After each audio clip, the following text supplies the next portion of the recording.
Namaste. So, the main theme of this topic is the art of self giving. And while I was hearing, a thought came to me that while we have the art of giving or the art of living, and we have the science of living and the science of giving, and the commerce of living and the commerce of giving, what we are missing is the joy.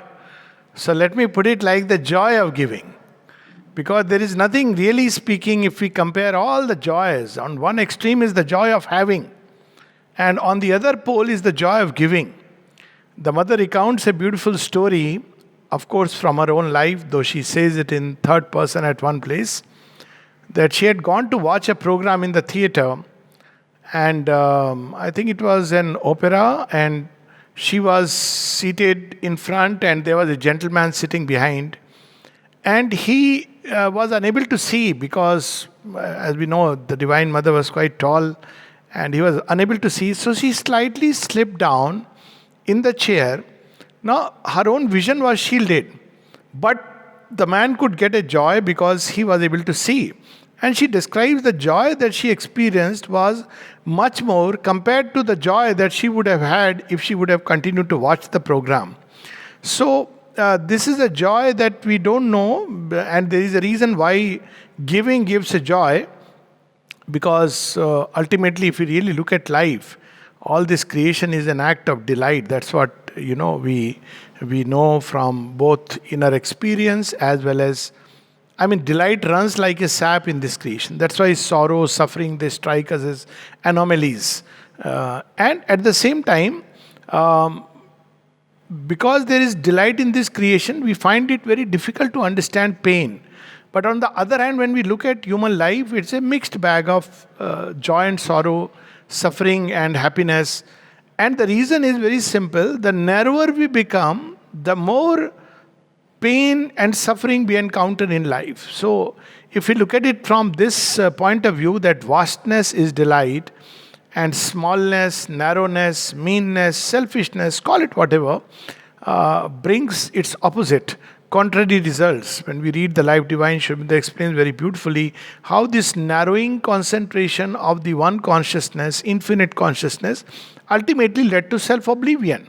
So, the being lost its own nature, which is consciousness, power, force, existence, delight, and became as if its opposite.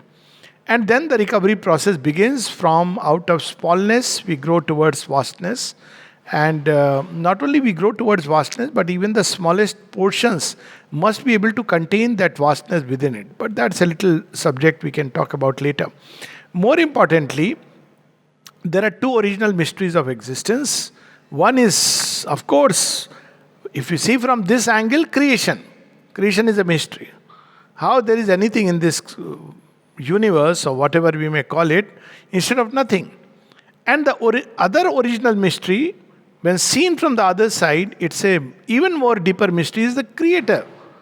How come there is at the origin a source which is infinite, eternal, and between these two mysteries there are bridges which have been thrown across by the creator when we look at it from that side, and from creation they're like rising flames if we look at it from this side, which connect the creation to the creator.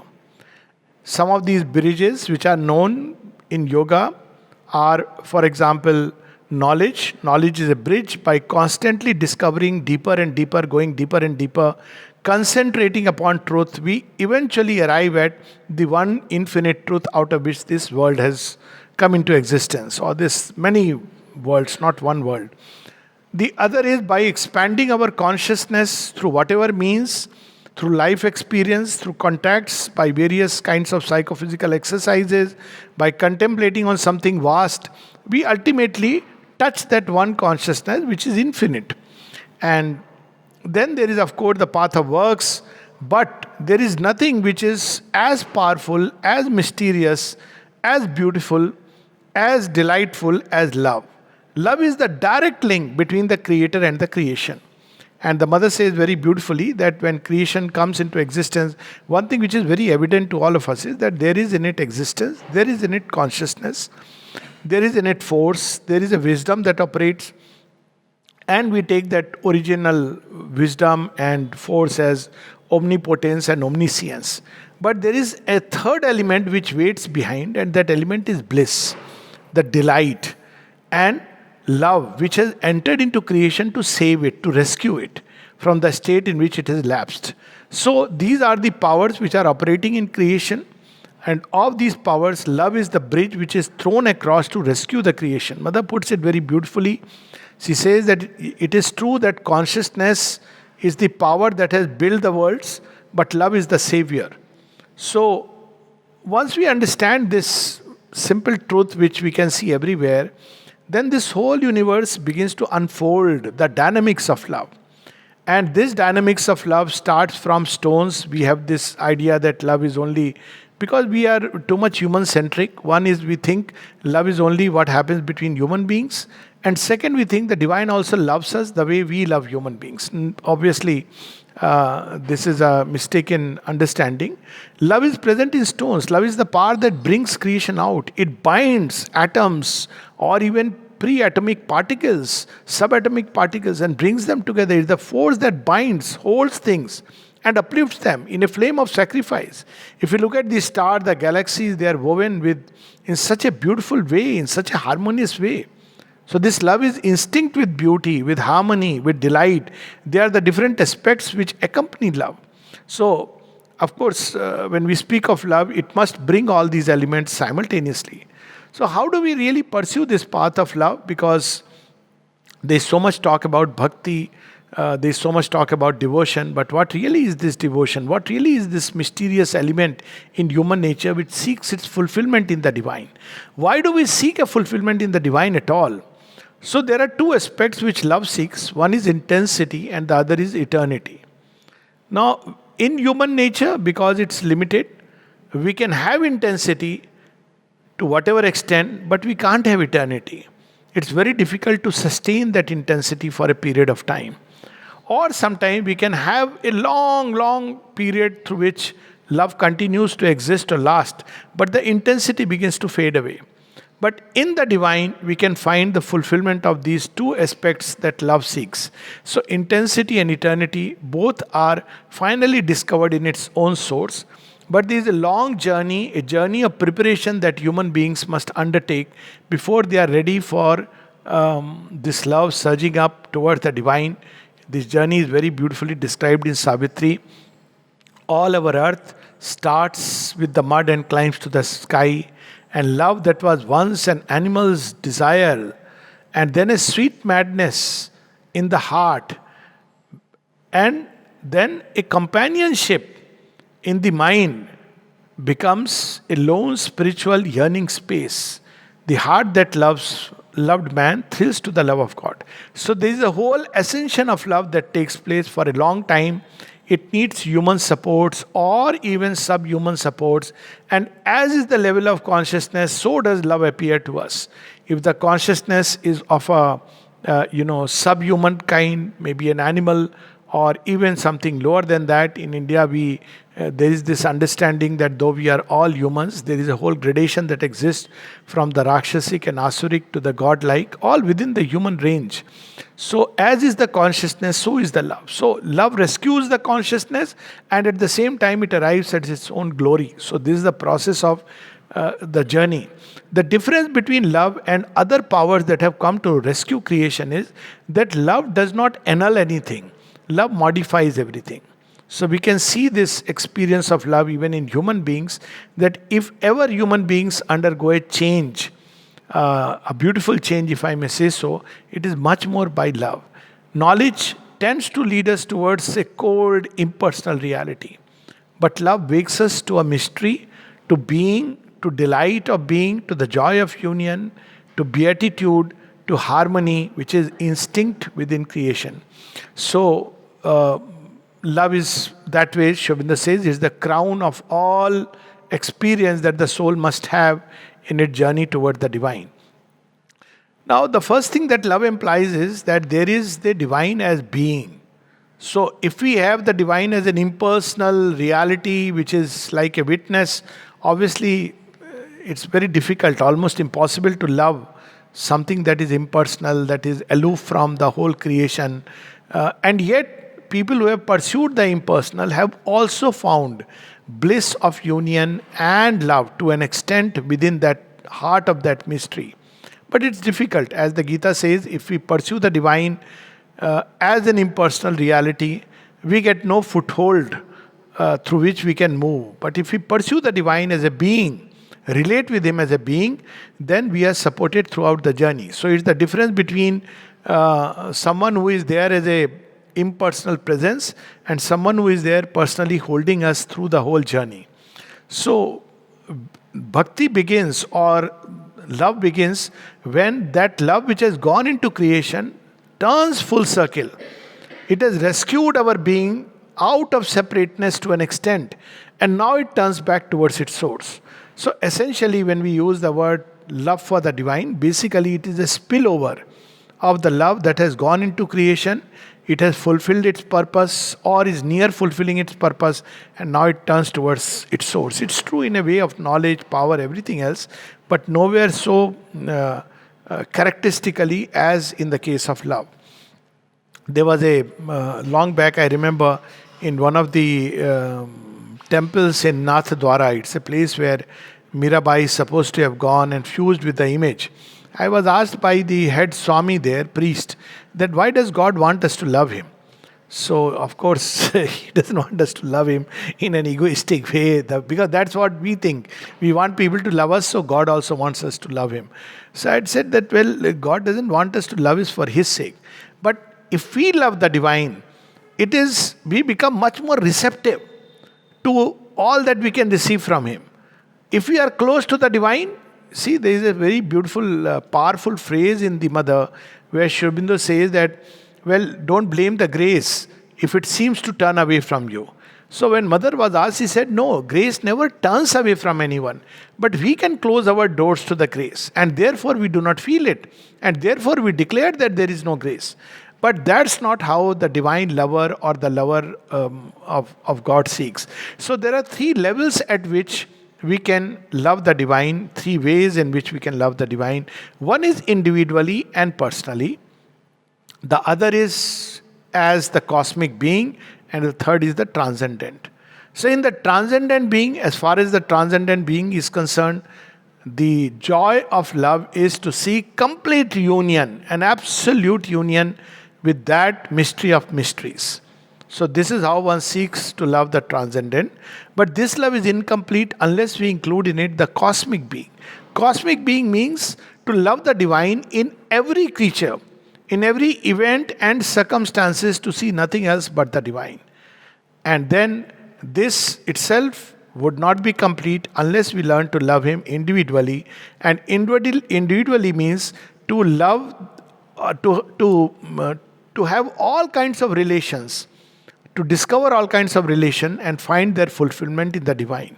So let's start from this end, the individual, because that is easier for us. So all the relations that we have in human life, all that we know of, father, mother, friend, lover, beloved, husband, wife, child, all the relations, leader, master, every possible teacher, guide, all these relations we begin to discover in the divine.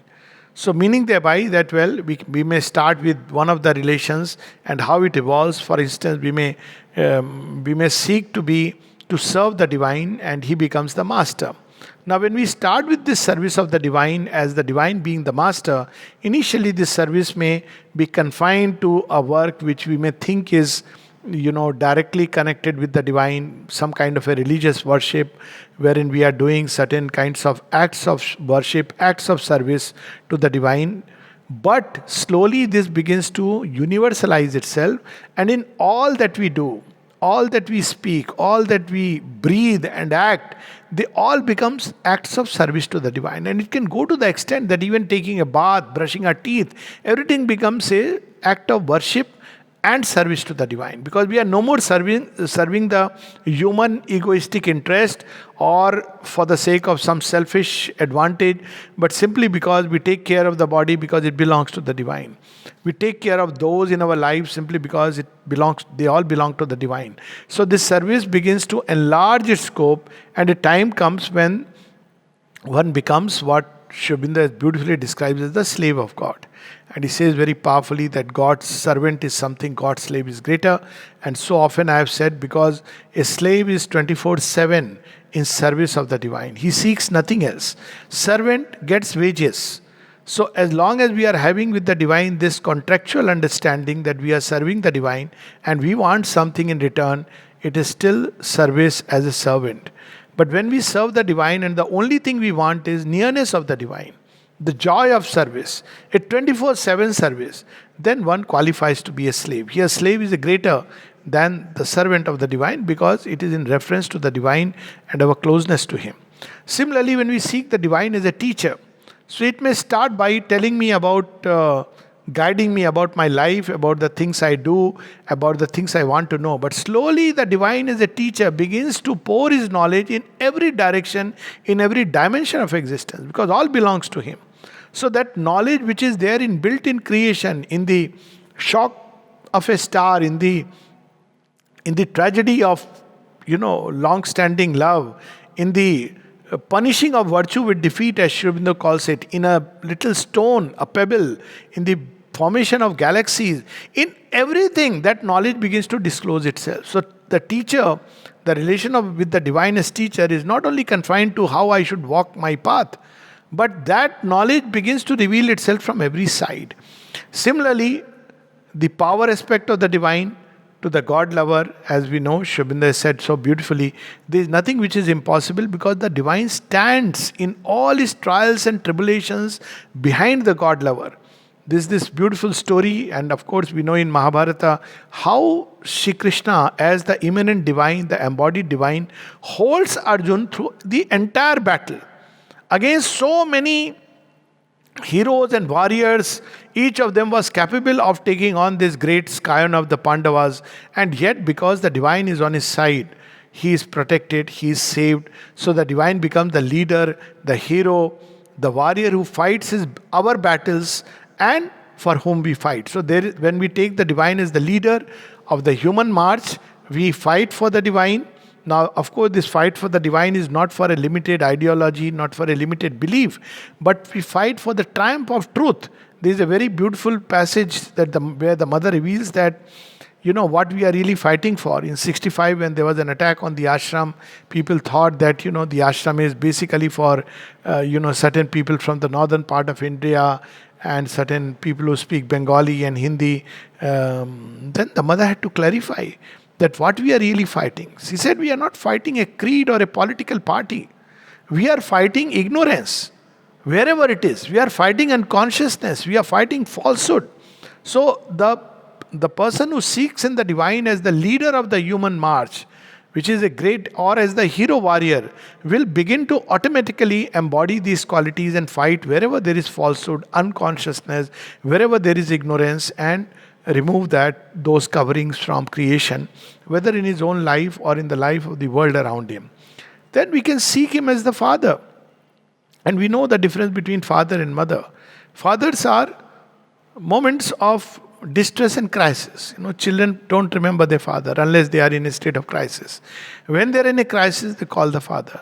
But mother is someone who nourishes, nurtures, she is the perennial giver, who understands. So that relation also we can have with the divine, that in every crisis we call him. At the same time, there is a constant persisting relation where with the mother, the relation of a child is forever to ask and for the mother forever to give.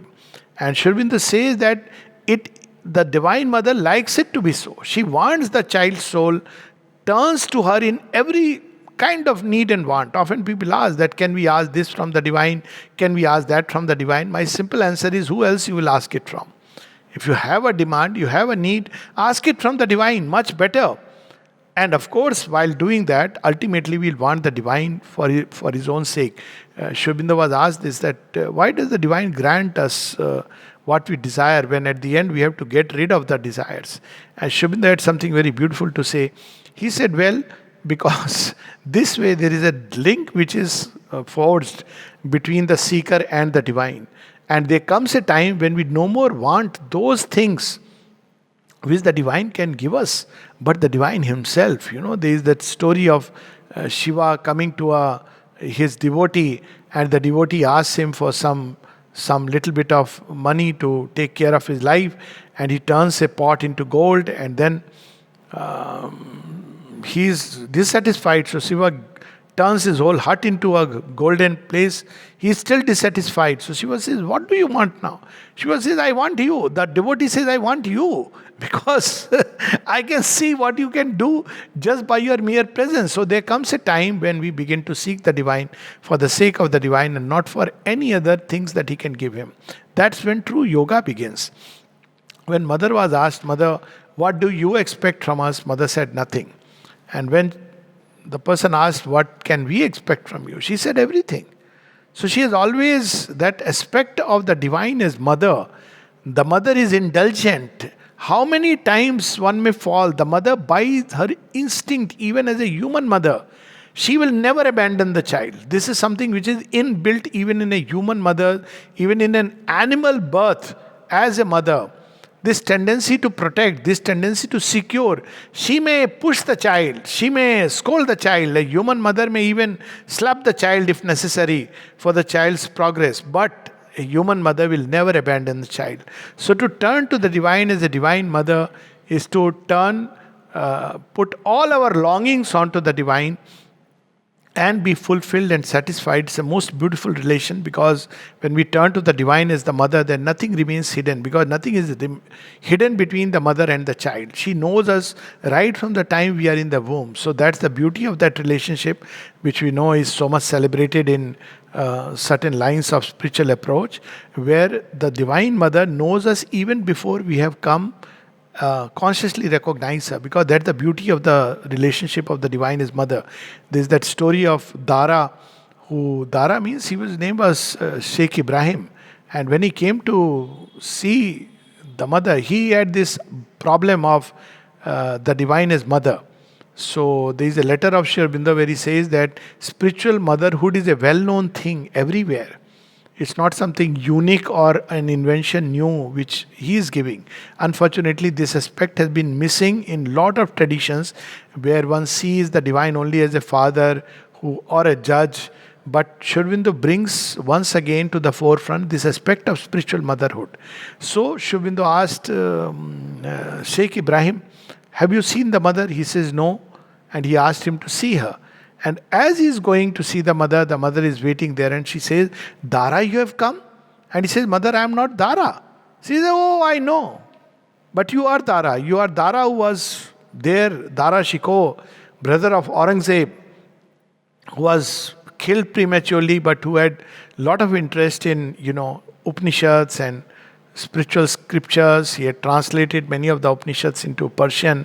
So she could recognize him at once. So the mother knows the child even before the child has come into existence. Not only that, she is forming the child in the womb. So when we have the relation with the divine as mother, we begin to become aware of our own past relationships with her. That's how the past lives begin to get disclosed. We begin to see how her hand has guided us right up to this point in our journey. And how even everything that we, even sometime when she shook us up a little, it was an act of love. So, relating with the divine as mother is something so tremendously beautiful. Then we can relate with the divine as a child born to our desires. So, he is the desired child whom we love and pamper, and, we don't want to lose. So, there is a whole tradition in India which is called as Pushti Marg. It's part of the Vaishnava tradition, where one loves Krishna as a child. So I knew somebody who used to follow it very faithfully, but he had this problem. He says, I can't ask anything from him. I asked why. He said, because in my tradition, I love him as a child. I have to only look after him, take care. I have to give myself to him. I can't ask anything from him because he's a child. And then suddenly the mother came within few weeks of this questioning inside him, and his whole life changed. That no, I can come as a mother as much as a child. And then, of course, the most rapturous of all relation is the divine is beloved. So, divine is beloved. Often people wonder what really does it mean. Beloved means he is the real secret, secret of the secrets. Nobody knows, but he is the one of whom Shubindu uses the word divine paramour. In one place, he says, to commit adultery with God, this world was perfectly created. In our secret heart, we love him. We can share with him anything and everything. That's what one does with the beloved. No human lover or beloved can fulfill that need of lover and beloved. Because in front of the beloved, one can be just as one is, completely. One gives completely, one receives completely. So the most rapturous relation is the divine is beloved. And Shubindu says very interestingly, that we think we have started loving the divine, but we discovered that it's he who was seeking us. That beautiful poem of Francis Thomas, The Hound of Heaven. He has been seeking us, and suddenly he has a beautiful sense of humor. He seizes us suddenly in the middle of everything. It's not, when the divine acts like as the being whom we love, and he loves us, then he does not wait for a opportune moment. You see, when we love, we don't wait for an opportune moment. We are just rushing to meet the beloved and the lover. So he too waits for that point. He just seizes us unknowingly. It's not in the setting of an ashram. It may be in the middle of a busy street that he may seize upon us. Even he can come as an enemy in the beginning. So very often people who have doubts about the divine, who challenge the divine, are not the ones who are, as we say, gone cases, because they are coming in contact with the divine. There is a very interesting, two beautiful stories. One is of Ravana, and very nicely Nalini has written, Ravana vanquished is not Ravana who dies, but Ravana who is transformed, Ravana who is converted back to being a bhakta of the Lord. And we see the story of Kans. So when Kans has died, and toward the end of the Mahabharata war, all the people who have gathered, they ask him, why did you redeem Kans? And he says, well, I redeemed him because all the time he was thinking about me. So even with doubts, even, somebody who is throwing the doubts and challenges is still thinking of the divine. The problematic, the danger zone is for those who don't care about the divine, who are too busy with their own life, too selfishly involved with its petty interests. That's where the problem is. It's like a state of inertia. But even sometimes in the beginning, one may even seek the divine as an enemy. It doesn't, of course, this is not the best way of seeking the divine. But the divine accepts all these things. He receives all our human failings and defects, and then he transmutes them into pure gold and gives it to us. So this, of course, one aspect of bhakti, but this bhakti has to universalize itself. Finding the divine within as the guide, the teacher, the master, the beloved, the father, mother, child is not enough. We have to discover this divine in each and every being and each and every creature. And this can be very, very challenging. Because while it's much more easier to discover him within ourselves, it becomes very difficult. So one has to live with this thought. In the yoga of bhakti, it is called as manana, darshana, nididhyasana. Manan is to think of the divine, even in objects. One of the things Shubindu used to meditate upon when he was in Andipur jail, he would walk between the cowshed and the place where the prisoners used to weave.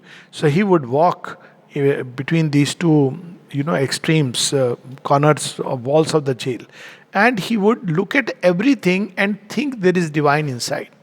It's not that suddenly the disclosure took place. So he would look at a tree and he would think that there is divine within it. He would look at, the things which were going on, the wall, the ants, everything, and he would think that there is the divine within.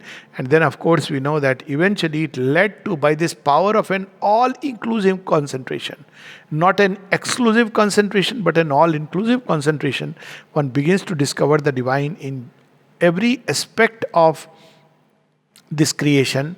Of course, in all the gods, then this ceases that, this god or that god, the quarrel ceases, because in Shiva one sees one aspect of the divine, in Krishna another aspect of the divine, in Brahma an aspect of the divine, in Durga one aspect of the divine. And then one understands that why these limited aspects are there to help us move toward the absolute. So these are the cosmic powers through which one approaches the divine. One sees the divine, the deity universalized not only in the gods but also in the titans. How the divine has even used them to take his creation step by step forward. And then, of course, in bird and beast and stone. And so we begin to love everything basically because we discover the divine within that. In all experience, one begins to meet the divine. Not only in things that give us joy, but also what gives us pain and suffering. And because we seek Him and receive Him through all these experiences begin to get transmuted slowly into their value of delight. So, what happens to the God lover is that love is the alchemist energy which transmutes every experience into delight. When we offer pain and suffering to the divine, we see that not only they automatically vanish, they change. That which seemed to give us so much pain becomes to us one more tearing of the veil so that we can unite with the divine beloved. So this is how one cosmicizes the love for the divine. So we see that this is how this yoga proceeds. And then, of course, when we have gone through this experience, a time comes when we seek an union with the divine, transcendent, absolute. We are not satisfied with even this much, because love by its nature seeks union. And this union must be complete, not only with the body, that is this universe, not only with the mind, that means the workings of the divine in this world, but also with the very soul, the very self of the divine. And that's where we see that the yoga of love tends to enter into the transcendent realm. When these three states of union are complete, then we experience the greatest beatitudes. As Sri Aurobindo says, there is nothing more beautiful, or the seven beatitudes in the human body, all these manifold relation with the divine. And then our life is fulfilled. We have the constant nearness of the divine, what is known as samipya. We have the constant state of closeness with the divine in the same status of his being. And this status is given by him, salokya. So wherever Narad goes, for example, he is regarded as an emissary of Vishnu, because anyone touches him, there is Vishnu who is behind him. Wherever Hanuman goes, he is the emissary of Rama.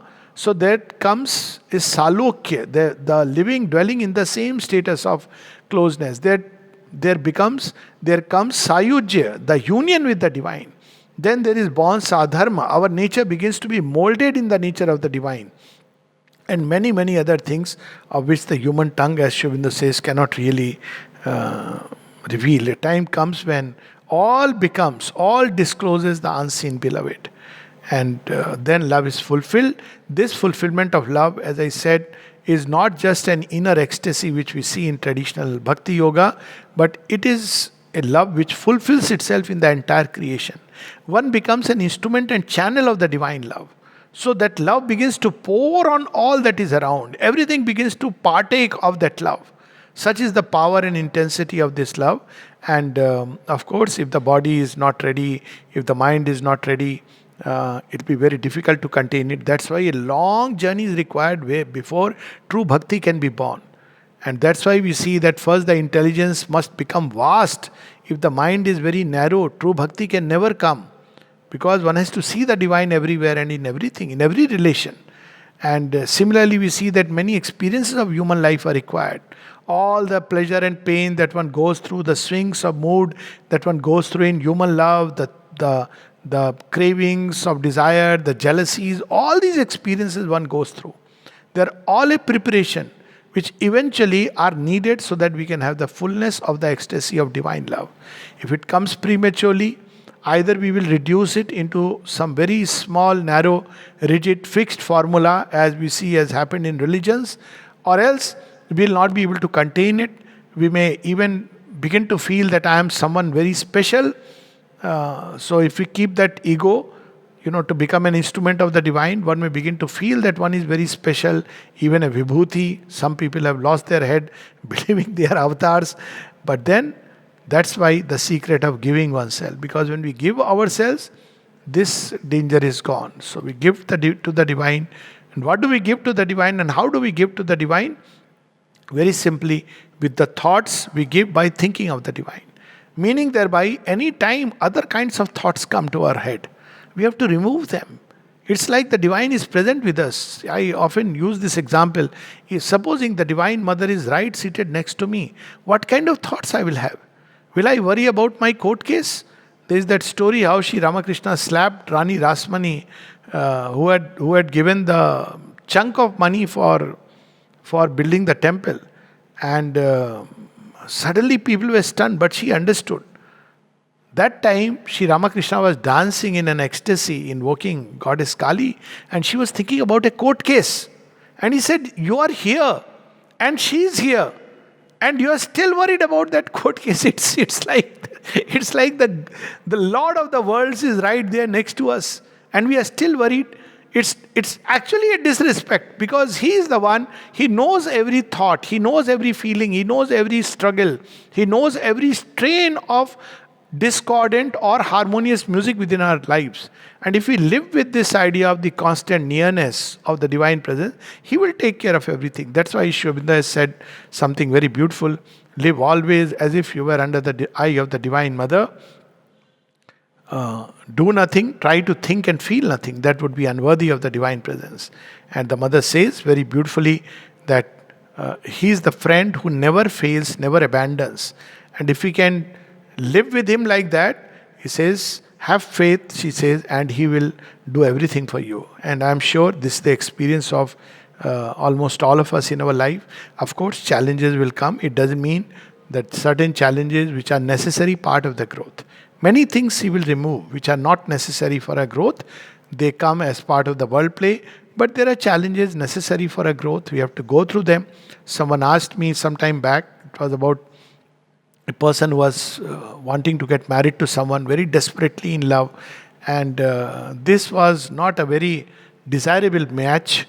And then eventually, yet they went ahead. So marriage, pandal, nobody was in favor of the marriage. Most of the people were not in favor. And then they prepared everything. And then suddenly 6 months before, the boy lost his head. Now when the boy lost his head, the whole thing, now it becomes a serious issue. Not just mildly lost the head, but seriously lost the head. So of course, the parents of the girl were very distraught. And they felt that their life has turned upside down.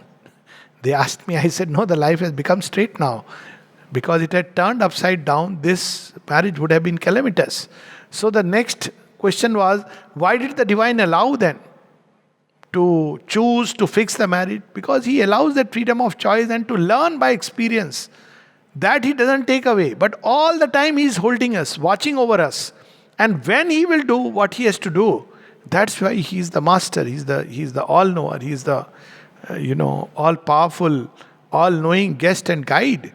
And of course, when we love Him, then this guest and guide becomes someone who holds us dearly and would not allow anything to come near us. There are so many countless stories of Mother and Sri Aurobindo with regard to their disciples and with regard to people at a distance. Disciples, we should not think people living in the ashram. Disciple is somebody who in his heart and soul has the call for the path and wants to live for the sake of the divine. It's nothing to do with living in a certain area.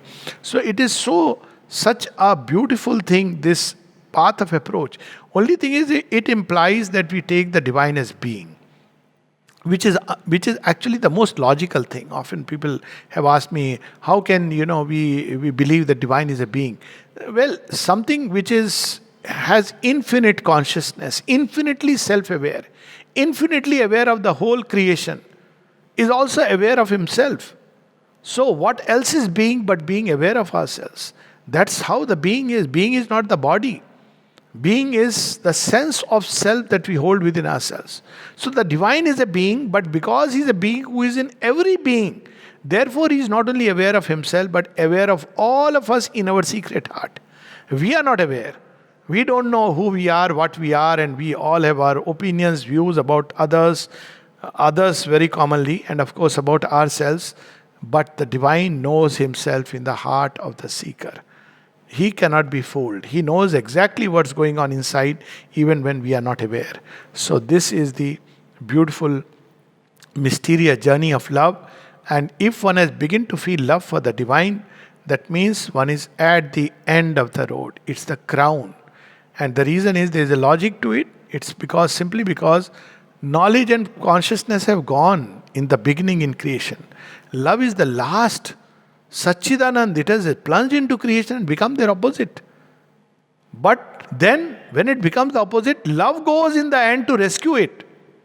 And if love, the sign that love has almost rescued it ourselves, us completely, is that this love in us begins to turn to the source. So, to the person who had asked this question, that why the divine wants us to love him, it's not the divine wants us to love him. It's up to us. It's our freedom whether we love him or we don't love him. But if love is awakened, that means all that love that he had poured into creation, into this stuff of matter, into mind and thought and feelings and will, has begun to recover itself fully and turn to the divine. So to think of the divine is to give ourselves to the divine in thoughts, to feel in a manifold rainbow-hued relation with the divine, to know him, to feel him as the father, mother, not just intellectually, but in real life. By that I mean, if there is a problem, whom do we call? Now, is fathers whom we call SOS. Of course, we call lawyers, we call policemen, we call doctors. But if we call the divine, that means it has got inbuilt within a consciousness. Recently, someone was telling me something very interesting. Wanted to catch a flight and there were just about 45 minutes left. As one stepped out, one had to change terminals. That's a long story. To cut it short, he realized that his bag with all the important documents was left on the, baggage place. And then he wanted to go in, but nobody would allow him to go. And he kept pleading, it's so important, but nobody would allow. And then this person, he directly narrated this experience to me. He says, suddenly I felt, why am I trying all this? Why don't I just call mother? And he closed his eyes and he started calling mother. And within few moments, first he felt deep bliss. He was very happy, it didn't matter then. And then suddenly somebody taps at his shoulder and says, okay, sir, we understand. Go in quickly and pick up your bag. It's countless such experiences. So that is the moment when we have actually felt the divine as the one who will come to our aid in all situations and circumstances. Now this is a connect we have to form. And we have to start with every little thing in life. We offer our little actions to the divine. So that way we begin to give ourselves to him in our actions. Every action should be a means to serve the divine and not for any other gain or profit. It's not to make money. Money will come. It's not to gain a position. If that happens, fine. But each act becomes a worship and a service of the divine. Similarly, we give to the divine through all our manifold activities of life.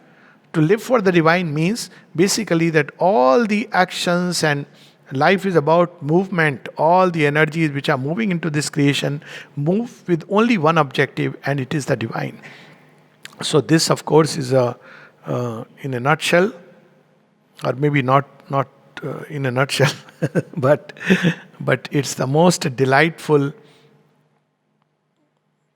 ecstatic path that one can ever experience.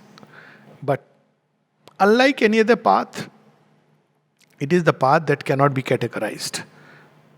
We have to feel the divine, we have to see the divine, we have to think about the divine, but there is no process by which it can be done. Yet, I may say that seek the company of God lovers. Seek the company of books which help us grow in love. Or if we cannot do that, love his creation. One day we'll fall in love with the divine. So these are some of the hints. Love his creation. And one day, if we love even human beings, plants, one day we will fall in love with he who stands and smiles within it. Or seek the company of God lovers, through contamination will come. Or read those books which lead us towards God love. One of the books which in the Indian thought, I can say that, which opens the doors of love toward the divine, is the Bhagavad Gita. People call it as the gospel of works, and indeed it is gospel of works. But it's gospel of works inspired by love. So in the Indian tradition, I know that this is a beautiful book which leads to love as the crowning experience. And of course, when we read Mother and Sri Aurobindo, it's so much about love. And the ultimate book of love for the divine and the path of bhakti, in my what is it called? IMHO, in my humble opinion. But well, having read so many books, which, original Bhakti Sutras and all that, one of the books which is the best book to awaken bhakti in man is the Mother's Prayers and Meditations. So, if we really want to awaken this bhakti, if we are blessed, if this bhakti is awakened, nothing like it.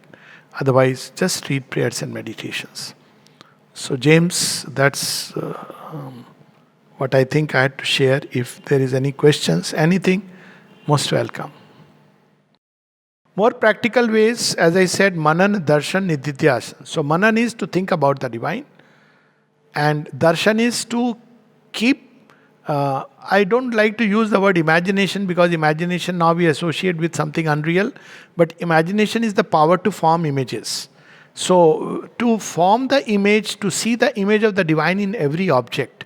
Now, we can form the images in two ways. One is a more impersonal way, that is the divine presence. This, of course, is the highest. But equally, we can take a form, the help of the form and help of the name. The name and form of the divine are one of the best ways to pierce through the form and name and get that secret of the divine.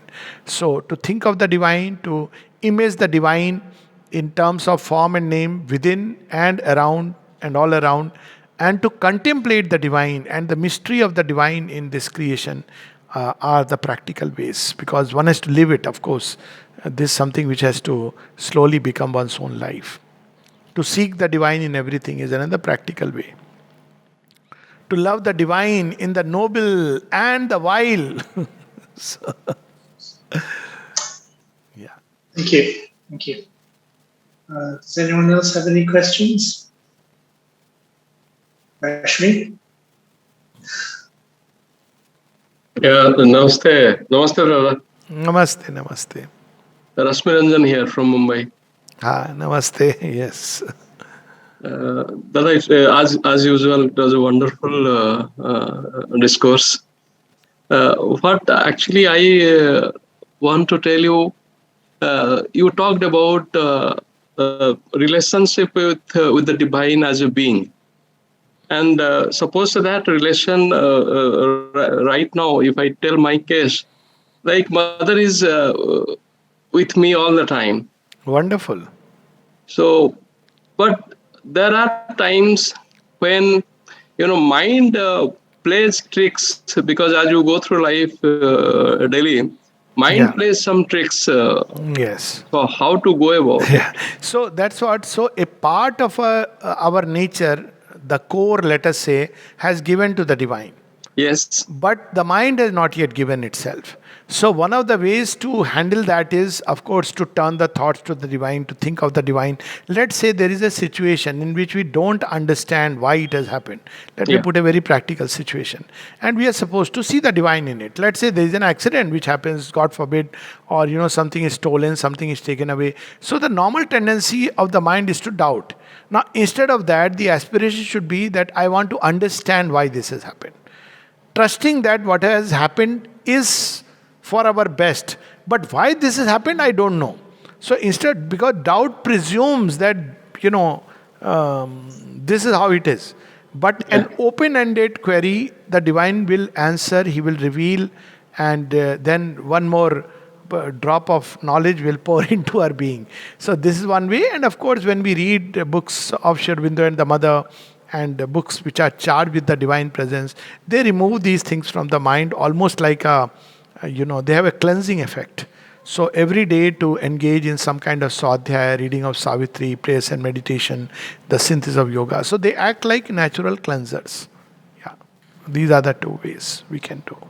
Thank you. Yeah.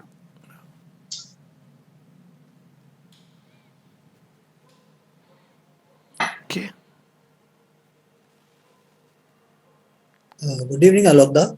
Good evening. Good evening. I had one question with reference to what you said regarding divine as the beloved. Yes. So you almost jokingly mentioned about God as adultery with God.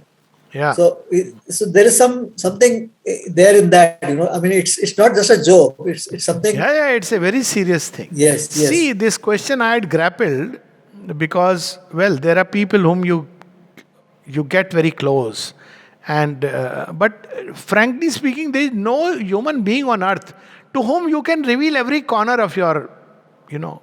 So ultimately, it is only the divine to whom you can reveal your inmost secrets. And even those things he snatches away and sees which we don't know. Because even when we share our inmost things, who is the beloved? Beloved is the one with whom we share everything. Nobody else we can share. In front of whom we are utterly naked. Let me put it like that.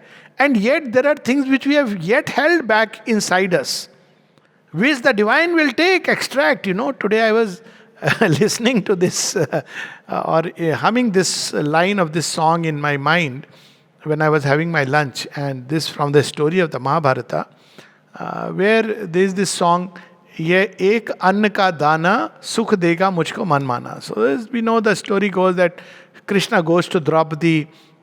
There is the Akshaya Patra which is given to her, and that has become empty because she eats in the end, and after that she cleanses and keeps it.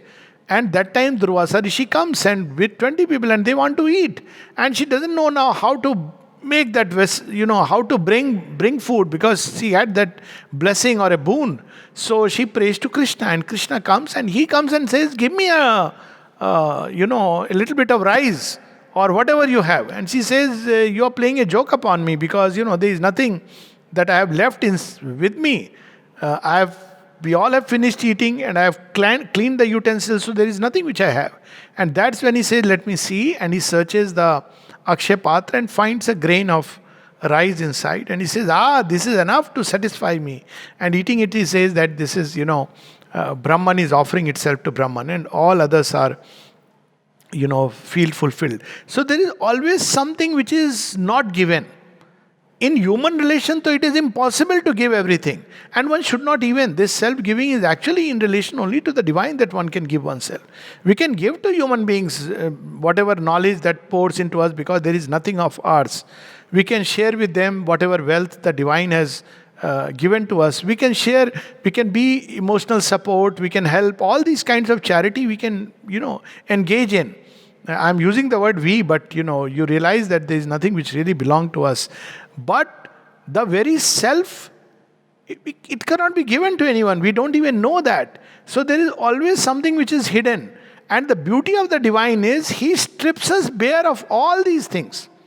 As Sri Aurobindo says in one of his aphorisms, referring to the story of Krishna and the gopis, that when he plucked my robe of vices, I let it go. But when he plucked my robe of virtue, I wanted to hold it. See, when we give ourselves even to those whom we love most dearly and intimately, we always paint a beautiful picture unknowingly. I mean, nobody will dare to tell somebody whom one loves that, look, I'm a scoundrel. If one is, one always fears losing the object of love. But with the divine, there is no such fear. Because once we come in touch with him, neither we can lose him nor he can ever lose us.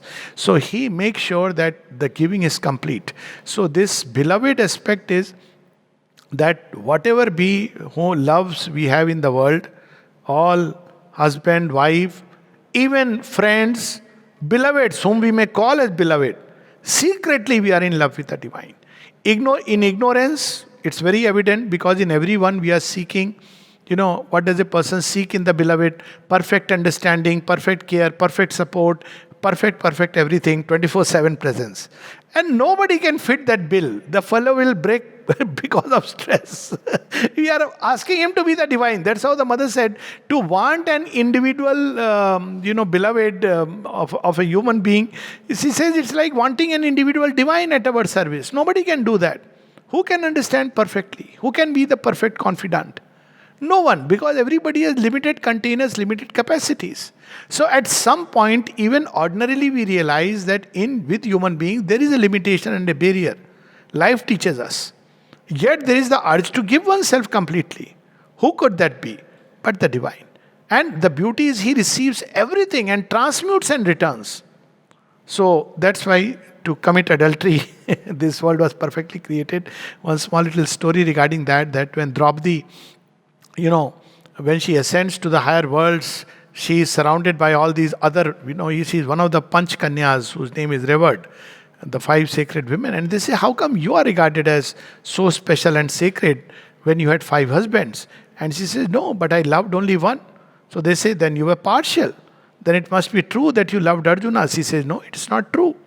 Then Bhima, then Yudhishthir, no, none of this is true.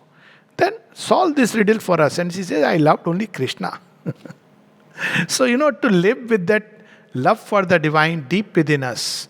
And because He is the beloved, it's not something to be disclosed all over the world. There is a joy and a rapture in secretly having that love. It's a romance with the divine. We don't want to talk about it to everyone. So this is the beauty of this love for the divine as a beloved. And it leads to the intensest possible union and completest possible union. Because it's only with the lover and beloved that one can unite completely. And nowhere else. But one has to go through the human experience quite understandably. It prepares us.